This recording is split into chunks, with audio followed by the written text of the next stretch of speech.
Alhamdulillahi Rabbil Alameen, wa salatu wa salamu ala Sayyid al-Anbiya'i wal Mursaleen wa ala alihi wa sahbihi ajma'in, thumma amma ba'd. I've given you, I first started by mentioning that there are 56 references to the human being in the Quran, and I said that the ayah that the human being is drowning in a state of loss can actually be elaborated, or it's actually only further elaborated by all of those references, and I told you that I put them in categories.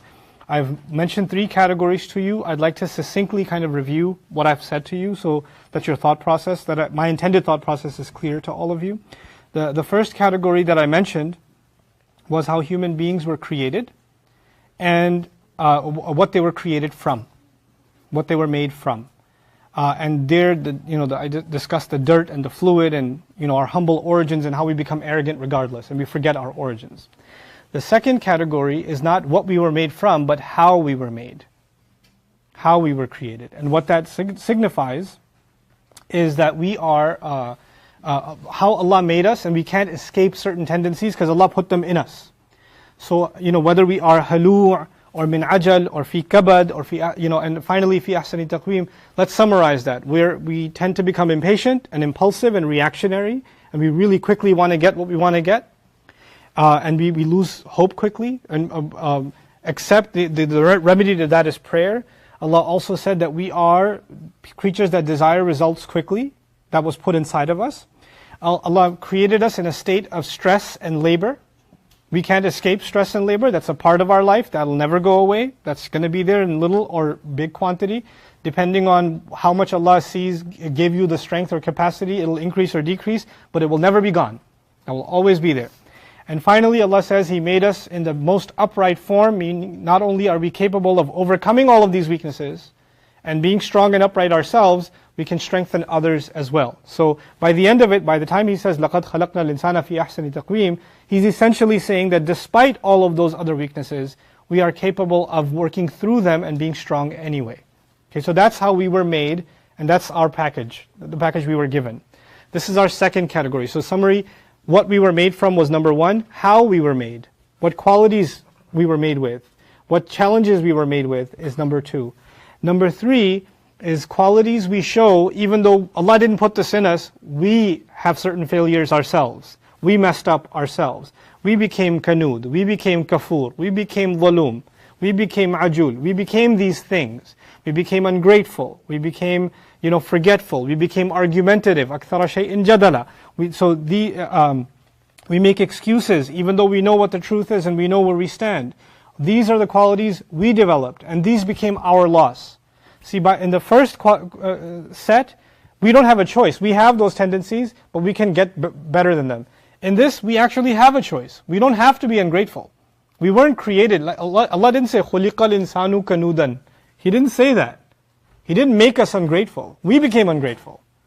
He didn't make us argumentative. خَلَقْنَا الْإِنسَانَ جَدَلًا. No. كَانَ الْإِنسَانُ أَكْثَرَ شَيْءٍ جَدَلًا.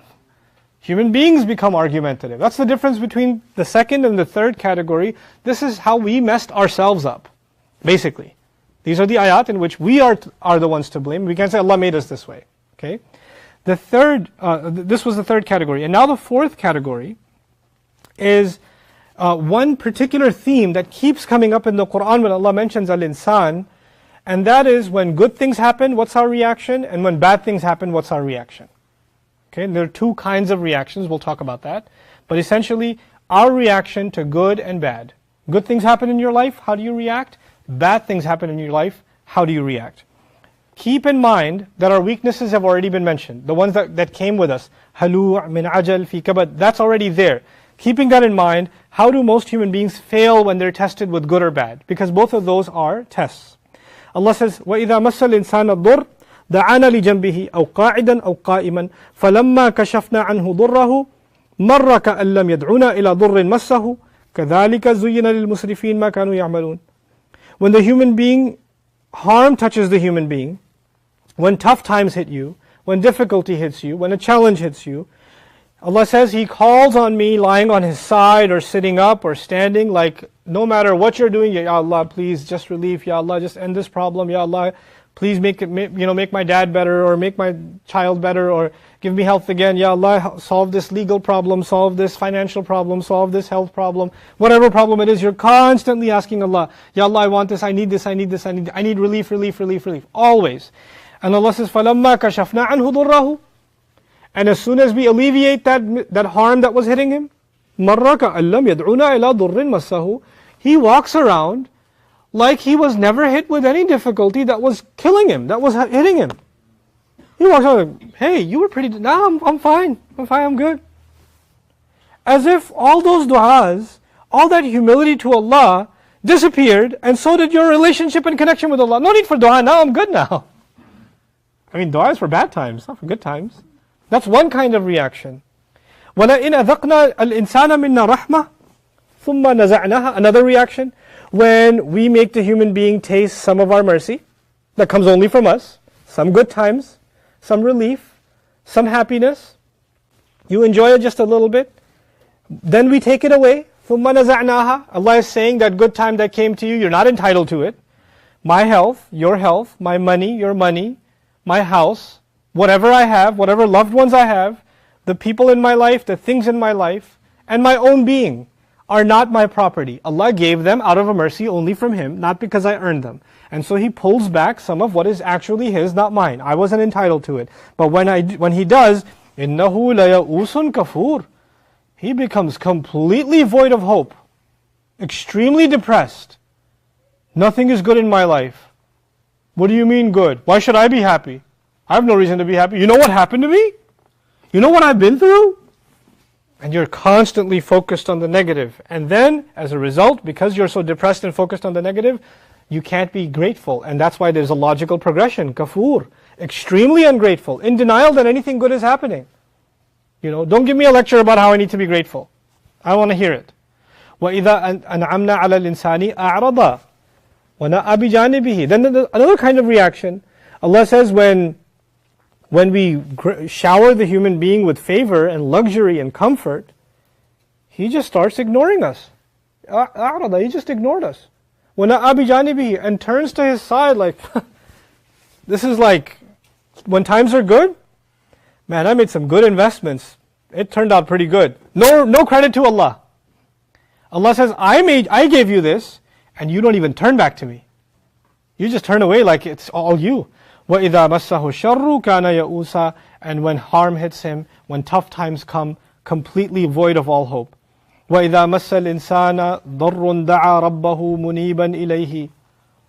When harm comes to him, he starts turning back to God and starts praying to his master. ثُمَّ إِذَا خَوَّلَهُ نِعْمَةً مِّنْهُ نَسِيَ مَا كَانُوا يَدْعُو إِلَيْهِ. And when he wraps him around with luxury and favor, then he forgets everything he was calling to God for, and who he was calling to min qabl. وَجَعَلَ لِلَّهِ أَنْدَادًا. And not only that, he puts other entities besides Allah to compete with.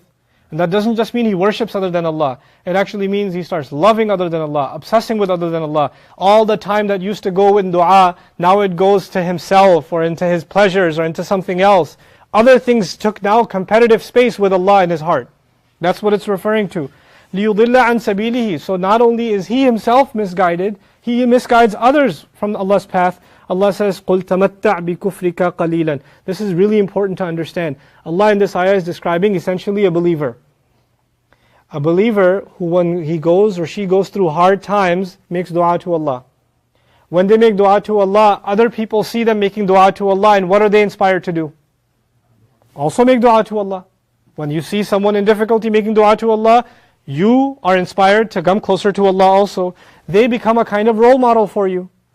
When difficulty comes to them and they forget about dua, and they forget about Allah, and they put but not difficulty, when Allah gives them good times and they forget about Allah and they completely lose the path of dua and lose humility towards Allah, then not only are they themselves misguided, didn't other people look at them as role models?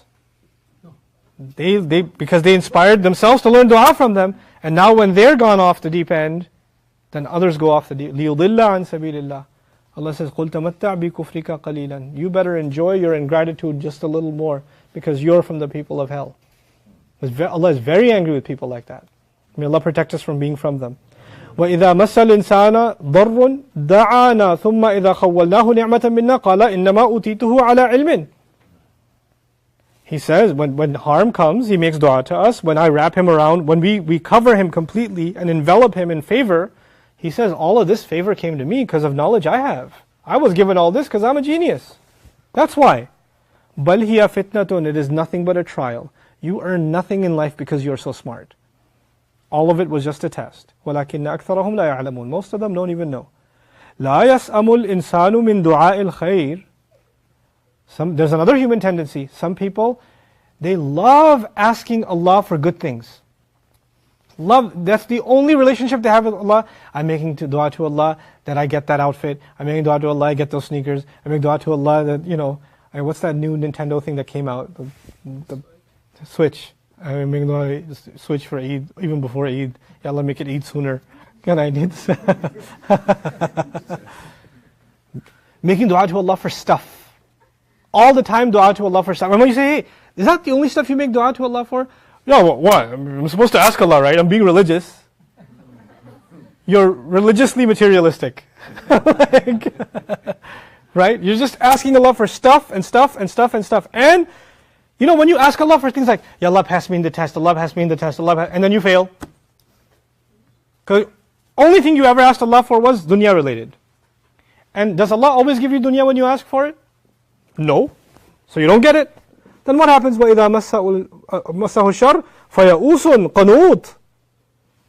And as soon as Allah, because you're going to only ask Him for worldly things, and He won't give you, then you become void of hope, completely depressed. What's the point of dua anyway? I made dua and I still failed. I made dua and I didn't achieve what I was hoping to achieve. So what's the point of dua now? I tried it. It doesn't work for me. As a matter of fact, things are much better when I don't. I feel happier. I know how you feel happy. I get you. But this is another tendency we have. This is again our loss. وَإِذَا أَنْعَمْنَا عَلَى الْإِنسَانِ أَعْرَضَ وَنَأَى بِجَانِبِهِ وَإِذَا مَسَّهُ الشَّرُّ فَذُو دُعَاءٍ عَرِيضٍ. Another tendency. He says when we give the human being favor, he ignores, he turns away. Like life is good, who needs God? I've literally met people who've said, I have a good job, I'm healthy, I have a car, I have career, I'm happy with my family, I look good, I feel good, I have good money and whatever. Why do I need religion? Why do I need Him? I have everything I need. Religion is for people who need it. I don't need it. Allah says when I shower him with favor, He ignores me, turns to His side. And then Allah says, وَإِذَا مَسَّهُ الشَّرُّ. And then another kind of person, when harm hits them, فَذُو دُعَاءٍ عَرِيضٍ. Then he makes long, elaborate du'as, non-stop du'as. Now he's put in his place, so he comes back to Allah and starts making dua. Like Allah is describing the hypocrisy of it. This is the kind of person, when good times will come again, what's going to happen again? Well, I needed religion for that time, I can go back to my old state now. فَإِنْ أَعْرَضُوا فَمَا أَرْسَلْنَاكَ عَلَيْهِمْ حَفِيظًا إِنْ عَلَيْكَ إِلَّا الْبَلَاغُ وَإِنَّا إِذَا أَذَقْنَا الْإِنسَانَ مِنَّا رَحْمَةً فَرِحَ بِهَا وَإِنْ تُصِبْهُمْ سَيِّئَةٌ بِمَا قَدَّمَتْ أَيْدِيهِمْ فَإِنَّ الْإِنسَانَ كَفُورٌ. Allah tells His Prophet ﷺ, if they ignore you, turn away from you, we haven't sent you to guard over them or watch over them. Your only job is to communicate a message. And if we make human beings taste any mercy from us, any even little bit, they get overjoyed. فَرِحَ بِهَا. Temporary happiness. And as soon as some calamity hits them because of their own sins, because of what they've done themselves, human beings then just tend to be extremely ungrateful. All the good that Allah has ever given them, forgotten. And of course, this is the tendency that we talked about previously in a previous discussion in Surah Al-Fajr. إِذَا مَبْتَلَاهُ فَأَكْرَمَهُ وَنَعَّمَهُ فَيَقُولُ رَبِّي أَكْرَمَنِ وَقَدْرَ عَلَيْهِ رِزْقَهُ فَيَقُولُ رَبِّي أَهَانَنِ. That when Allah gives him good, he says, Allah is really good to me. You know why I know Allah has honored me? Look at all the stuff He gave me. Look at all the stuff I have. This is an indication that Allah loves me. And when Allah takes some of those things away, He says, God doesn't love me, man. God hates me. Look at what He put me through. Rabbi Ahanan. Some things are taken away from you and you're like, Allah, yeah, I don't know what He has against me. But He just loves putting me through misery. He just loves humiliating me. If this was the attitude of prophets, can you imagine? What would Nuh alayhi salam say about Allah every day for 950 years? Would he say, Rabbi Akraman or Rabbi Ahanan? One of the most noble messengers of Allah is insulted, made fun of, spit on, every day, for generations. If anybody had the right to say, Allah hates me, Allah is just putting me through a hard time, He loves humiliating me, it would have been someone like Nuh alayhi salam. He, Allah Azza wa Jal will describe, was one of ulul azmi min ar-rusul, one of the great resolved messengers, one of the most honored messengers.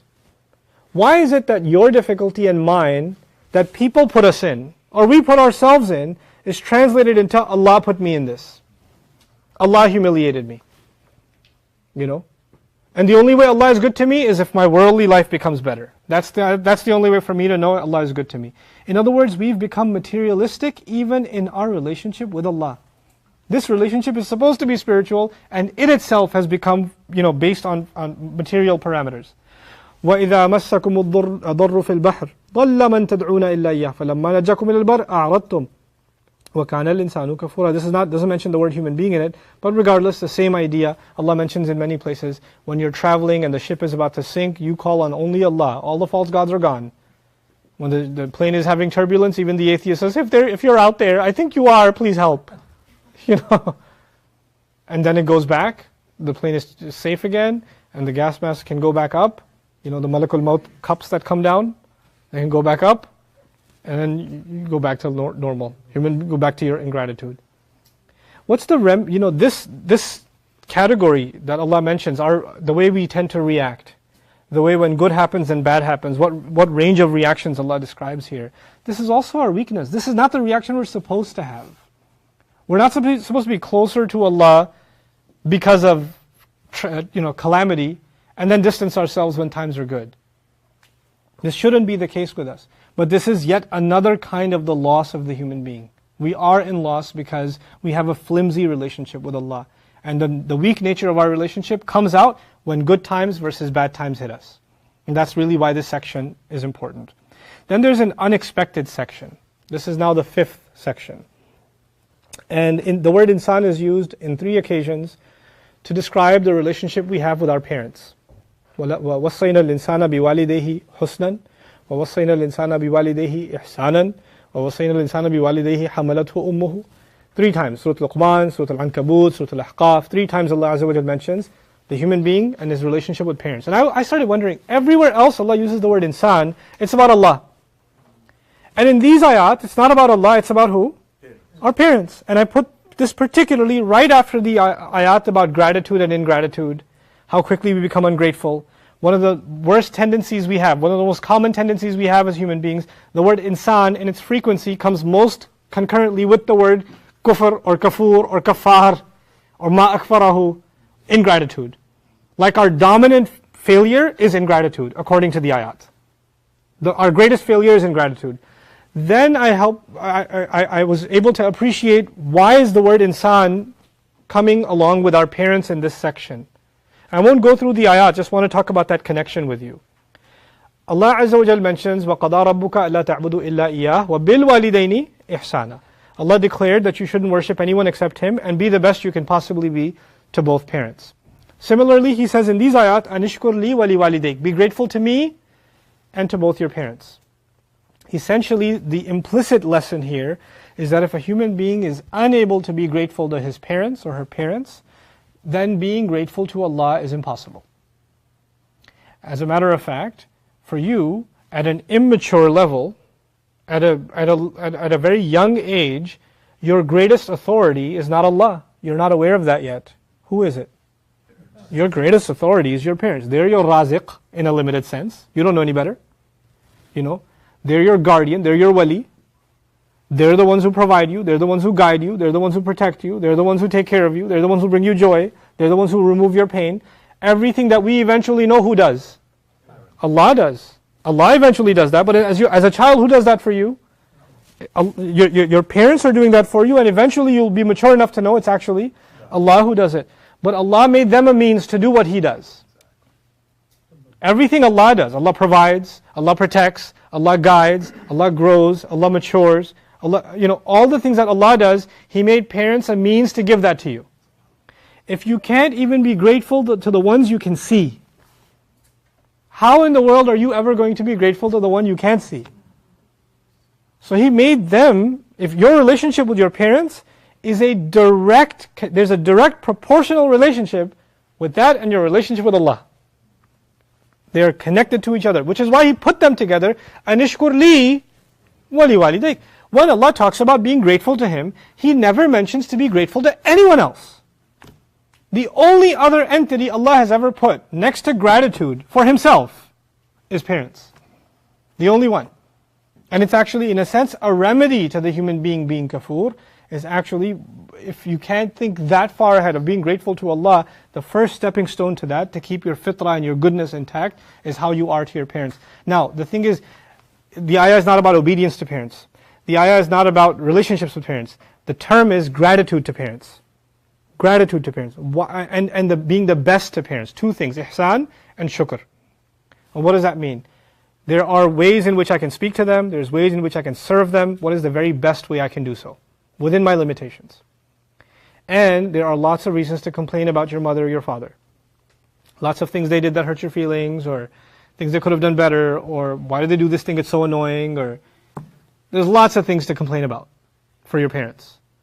But Allah says that the fundamental relationship you should have with your parents is one of being what? Grateful. And this is actually really difficult because we reach an age when we're younger, it's easier to be grateful to our parents because we are their dependents. They're bringing the food, they're taking us to the restaurant, they're taking us to the park, they're driving us around, they're taking us to school, they're buying us clothes, they're buying us things, they're changing our diapers before then. They're doing all of it, so it's easy to be grateful, to think of that. When you get older, you're not their dependent, they become your dependent, so you start thinking they should be grateful to me. I mean, look at everything I do for them. I'm cooking, I'm cleaning, I'm providing, I'm taking care. I'm paying the medical bills, I'm doing this, I'm doing that. Why aren't they grateful? And it is at that age, Allah says, you need to never ever expect gratitude from them. You are to always show gratitude to them. You never open your mouth and say, I keep giving you and I don't know where it goes. This, that. No. Grateful to parents. We're tested with that. We're going to be tested with that. Young people are tested with that, and especially when young people, Muslims, when they get into their careers, money starts coming in, father's retired, and then the daughter or the mother, the son are paying the bills in the house, their voices start changing. Their tone starts changing. Who pays for the groceries in this house, Dad? Really? That's how you're going to talk to your dad? Oh, yeah, I know. No, okay, no. You have a chat with your dad later on, buddy. So that was, speaking of insan in the Quran, the only time it's not in relation to Allah is actually in relation to parents. And that's a significant tangent. I think it's a purposeful usage in the Quran that needs notice. Anyway, now I've gone through 5 sections, just a couple more quick ones left, inshallah. I was hoping to do a lot more today, but anyway. The next section is actually about time itself. The time, as human beings are now, they question the time that's coming when we're going to be standing in front of Allah. And when that time comes, we're going to be saying, where did this come from? There's 2 kinds of questions. Right now, you warn the human being of Judgment Day, and he says, إِذَا مَا مِتُّ لَسَوْفَ أُخْرَجُ حَيًّا. Seriously, when I'm all done, dead, completely finished, I'm going to be brought back to life? Pulled out and brought to life? Come on. أَيَحْسَبُ الْإِنسَانُ أَلَّنْ نَجْمَعَ عِظَامَهُ. Has the human being assumed that we're not going to put his bones back together? But then the questions change. Bones are going to be put back together. See, these bones, when they're decayed, have you seen decayed bodies? You're going to put those back together? Come on, dude. And then comes the next set of questions. When Judgment Day starts, وَقَالَ الْإِنسَانُ مَا لَهَا. The earth starts shaking and he says, what's wrong with it? And when he realizes this is not an accident, this is actually a trial, and people are being gathered for the hearing, he says, أَيْنَ الْمَفَرْ يَقُولُ الْإِنسَانِ أَيْنَ الْمَفَرْ. The human being will cry out, where's the place I can run to? Is there any place I can hide? And then he'll be told, يُنَبَّأُ الْإِنسَانِ يَوْمَئِذٍ بِمَا قَدَّمَ وَأَخَّرَ. The human being will be thoroughly informed. Everything he made priority, everything that he said can wait. There are things that you said, later. And there were things you said, right now. خُلِقَ الْإِنسَانُ عَجُولًا. Things you rushed into and other things you put aside. وَجِيءَ يَوْمَئِذٍ بِجَهَنَّمَ. And this is one of the scariest things. Hell will be brought forward. يَوْمَئِذٍ يَتَذَكَّرُ الْإِنسان. On that day, human beings will have full memory. مَا سَعَى يَتَرَكَ الْإِنسَانُ وَأَنَّ لَهُ الذِّكْرَى. What's the point of remembering then? What's the point of you remembering now? When you were being reminded, you say, I don't have time. I got other priorities. And that day, okay, I'm ready to do dhikr. Allah says, أَنَّ لَهُ الذِّكْرَى. How in the world would that remembering benefit him? In Urdu you'd say, ab kya fayda? Right? And then, يَوْمَ يَتَذَكَّرُ الْإِنسَانُ مَا سَعَى. That day the human being will fully remember the efforts that he made. What was I actually making efforts for? What stuff did not get much of my attention? This is this fifth section, and the final section of the human being discourse in the Quran is only 2 ayat, and these 2 ayat are the reality check. Okay, so of all the ayat that we've covered, we've covered from the beginning what he was made from, then how he was made, then the terrible qualities he just developed on his own. We talked about parents. We talked about all these numbers of categories. The final category is, look, whether you are a believer or a non-believer, whether you like it or not, whether you accept this or not, doesn't matter where you fall in the spectrum of faith and disbelief, or serious about Islam or not serious, there are 2 things you can't change. Here are the 2 things. Ya ayyuhal insan, innaka kadihun ila rabbika kadhan famulaqihi. Human being, listen up. You are toiling and laboring towards your master, whether you like it or not, and you will meet him. Toiling towards Allah actually means our life is full of difficulty whether we believe or not. لَقَدْ خَلَقْنَا الْإِنسَانَ لَا خَلَقْنَا الْمُؤْمِنَ فِي كَبَدٍ الْإِنسَانَ فِي كَبَدٍ. Every human being will have labor, toil, difficulty, and that difficulty doesn't just end with nothing. Whether you have a good time, whatever challenges you had in life, one thing isn't changing. You're still heading towards God. You know, some people walk away from Allah saying, my life is really hard, I don't have time for the religion. And Allah is basically saying, yeah, your life is really hard and you're still coming in front of Allah. I know you have it tough. Well, it's about to get tougher because you're going to meet Allah. That's not an excuse. And the other reality check is the one we're trying to study now, inshallah ta'ala, in subsequent sessions, which is وَالْعَصْرِ إِنَّ الْإِنسَانَ لَفِي خُسْرٍ. Human beings are drowning. They're drowned in a state of loss, in a state of terrible, terrible loss. That's our reality. And so as I leave you today, inshallah, it's time for Isha anyway, what I want to leave you with is just one observation, even though we have to make several observations about the surah. These were observations about insan. But just of the many observations about the surah, just one that I'll leave you with for today, inshallah. And that is that this surah is a standard, the standard of the Quran, for what it means to not be a failure. This is not the standard for success. It's the standard, what did I say? To not be a failure. Look, a teacher says, here's how you get an A. Right? That's not this surah. This surah is, here's how you don't get an F. Big difference. When a teacher says, here's how you get an A, even if you don't get an A, you might get a what? A B, a C, a D, you still pass. This surah is not interested in the A. This surah is saying, here's the minimal standard under which you are in loss.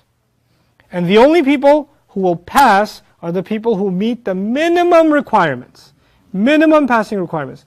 This surah is about the minimum. This surah is not telling us to do things that if we did them it's cool, but if we didn't, oh well. We're not perfect. This surah is for all us imperfect ones. What's the least we can do to not be failures? And by the way, failures in this life or the next? Both. Both. This is the minimum requirement for us to avoid failure here and failure there. May Allah Azza wa Jal make us not of those that are failures, and may Allah Azza wa Jal give us the correct definition of success and failure. Barakallahu li wa lakum fil Qur'an al-Hakim, wa nafa'ani wa iyyakum bil ayat wa dhikr al-Hakim.